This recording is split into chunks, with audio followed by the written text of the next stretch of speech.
Comment être soi-même?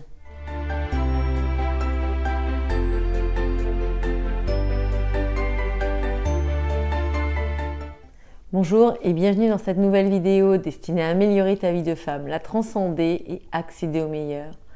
Comment être vrai? Comment être soi-même dans notre société, avec notre entourage, avec nos amis, nos parents, ceux qui nous sont chers?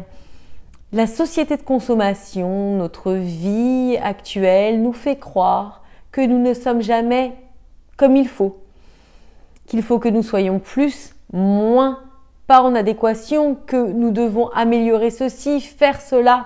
Bref, comment vraiment réussir à être toujours en confiance par rapport à ce que l'on ressent profondément? Pour moi, il y a un adage qui est vraiment fort, c'est l'adage d'Oscar Wilde qui disait « Soyez vous-même, les autres sont déjà pris ». Donc c'est quelque chose que tout le monde comprend, mais qui est difficile à mettre en application, qui est difficile à faire tous les jours.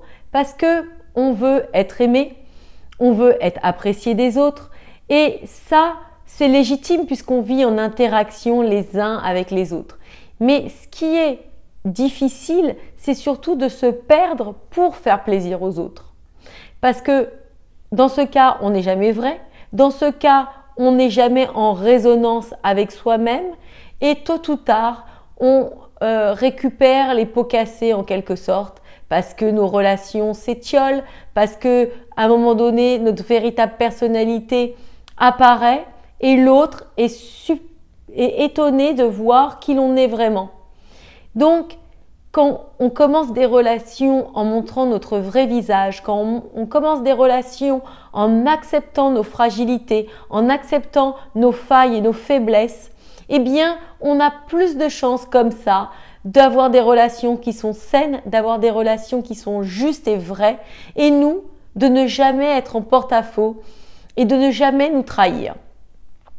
Donc déjà, il y a plusieurs choses qui vont vous permettre justement de savoir si vous êtes dans le juste, de savoir si vous ne faites pas défaut et si vous ne vous trahissez pas. Déjà dans un premier temps, quand vous avez un choix, une décision, une option à prendre, se demander si elle vous met en joie et en bonheur. C'est difficile comme ça peut être très facile. Simplement s'accepter et surtout ne pas avoir peur de déplaire.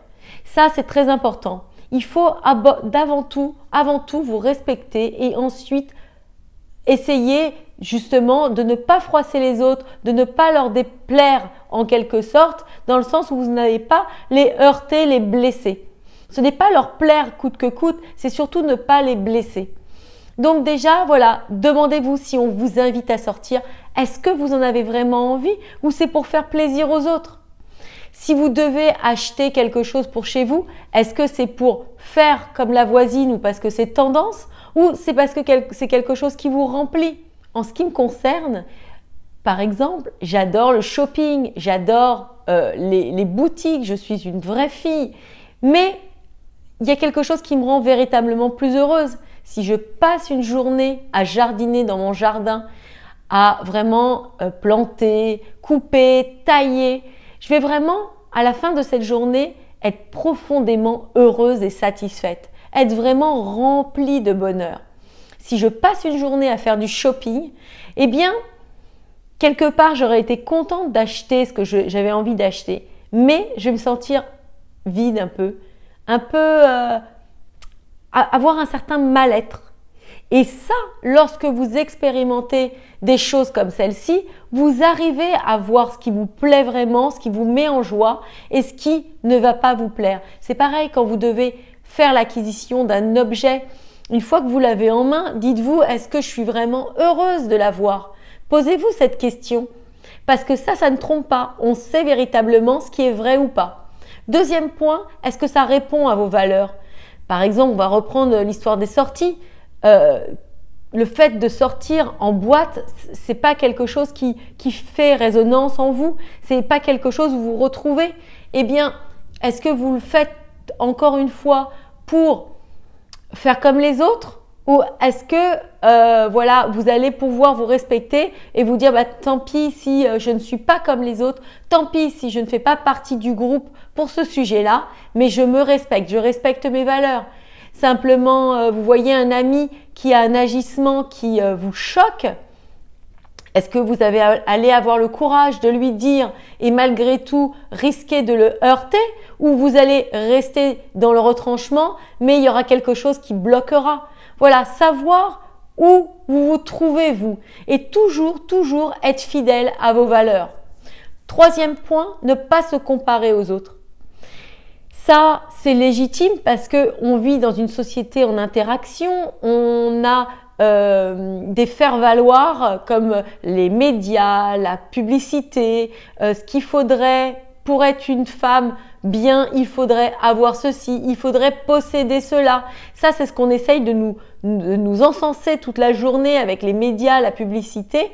C'est pour ça que moi, je ne regarde plus la télé. Et est-ce que si vous ne l'avez pas, vous vous posez la question, ben mince, il me manque quelque chose. Et ça, c'est pas la vérité. C'est ce qu'on essaye de nous faire croire. Et souvent, forcément, comme on évolue en société, on va regarder les autres et se poser la question, tiens, il a ça et moi je l'ai pas. Donc, est-ce que je devrais me sentir mal?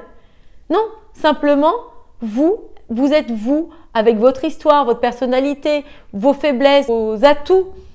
Et l'autre personne, on ne connaît jamais sa vie. On ne sait pas ce qui se cache. Avec les réseaux sociaux, avec ce qu'on a envie de montrer, on essaye toujours de montrer une partie édulcorée, mais on ne connaît pas sa vie. Donc, on ne peut pas comme ça vouloir prendre un petit morceau et se l'incorporer, sachant pertinemment que ça va sonner creux. Ça n'ira pas, ça ne s'adaptera pas dans notre vie. Donc voilà, savoir qu'est-ce qui va combler notre vie, à nous, pour être heureuse et pas se comparer aux autres. Quatrième point, ne pas essayer d'être parfaite. Parfaite pour qui? Parfaite pourquoi? C'est quoi la perfection? La perfection, c'est des chimères, c'est un idéal encore qu'on se crée. Donc, je prône et je suis pour le fait de toujours faire son maximum dans les choses que l'on fait, dans tous les jours. Ça peut passer du simple fait à faire quelque chose de ménager, à simplement avoir un discours avec une personne. C'est toutes les petites choses de notre vie, ça constitue qui l'on est. Donc, chaque petite chose que l'on va faire, essayer de le faire toujours du mieux que l'on puisse. Mais ne pas chercher à atteindre un idéal que l'on n'obtiendra jamais et qui n'existe pas. Parce que la diversité, la pluralité, c'est ce qui fait le charme des gens. C'est quand les personnes sont vraies et authentiques qu'elles arrivent à toucher les autres par leur différence. On ne peut pas être tous des clones, on ne peut pas plaire à tout le monde. Et il y a encore un adage qui fait résonance qui dit si on essaye de plaire à tout le monde, eh bien on ne plaira à personne. Donc garder son authenticité, son individualité, c'est ce qui fait que vous êtes vous. Cinquième point, donc se détacher du regard des autres. Parce que vous aurez toujours des gens qui vont avoir la critique facile, qui vont ne pas avoir de vie, qui vont avoir un sport favori, ça va être de critiquer les autres. Parce que comme ça, ils n'ont pas le temps de regarder leur propre vie. C'est tellement plus facile de se pencher sur les autres que de se recentrer sur soi-même et d'essayer de s'analyser ou de faire les efforts pour s'améliorer. Il est évident que c'est plus facile de mettre le doigt sur ce que l'on pense que l'autre devrait faire ou pas.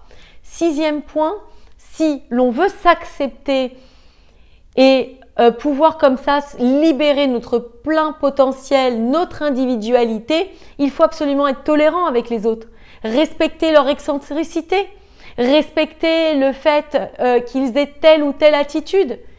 C'est quelque chose que dans un prime abord, on peut ne pas comprendre, ça peut nous interloquer, on peut s'interroger, mais respecter le fait qu'une personne soit un peu farfelue, respecter qu'une personne soit différente de vous.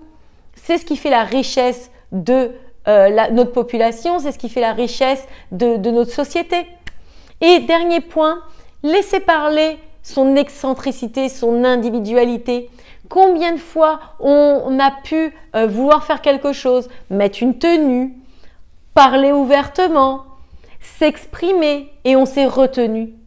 Le fait de se retenir continuellement tarit notre personnalité, l'étouffe en fait. Donc, il faut vraiment être vraiment vigilante par rapport à ça et essayer, malgré les remarques, malgré les difficultés, essayer de défendre qui l'on est. Et tant pis si ça ne plaît pas aux autres. Parce que en faisant ça, on se rapproche de notre vérité et surtout, on éloigne les personnes qui sont toxiques. Parce que les personnes qui vont vraiment vous aimer, elles vont vous accepter tel que vous êtes. Et les personnes qui ne seront pas sincères ou qui voudront comme ça avoir soit l'aval sur vous, soit vous juger, soit déverser leur mal-être sur vous, eh bien, elles s'éloigneront parce qu'elles n'auront pas de prise. Donc voilà, laissez parler votre excentricité, laissez parler votre individualité, votre créativité, qui vous êtes. Respirez pleinement votre vie et n'allez pas vous malmener à cause des autres. Et surtout, ne pensez pas que pour être plus heureuse, pour être vous-même complètement, il faut vous rajouter des choses. Au contraire, c'est en enlevant des choses, en vivant plus vers la simplicité, vers l'essentiel, en allant vers l'essentiel, que on se rapproche de qui l'on est. Encore une fois, notre société veut nous faire croire que pour être mieux, pour être plus heureuse, il nous faut des choses, il nous faut des biens matériels. Et c'est pas la vérité. Parce que bien souvent, lorsque l'on fait le chemin inverse, on s'aperçoit qu'on devient plus heureuse. Lorsque on a moins de possessions, notre choix est moins difficile. Lorsque l'on a moins accès aux réseaux sociaux, on va plus vers les autres. Et ainsi de suite.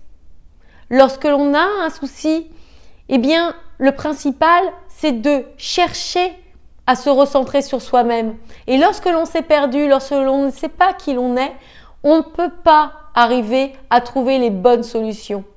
Donc, il est très important de laisser émerger la connaissance de soi, laisser se respecter et surtout s'écouter pour pouvoir toujours être en symbiose et savoir qui l'on est et vers où on doit aller et ainsi laisser parler son cœur. Sur ce, j'espère que cette vidéo vous aura plu. Laissez-moi savoir en commentaire vos impressions, ce que vous avez comme difficulté par rapport à ça et je me ferai un plaisir d'échanger avec vous.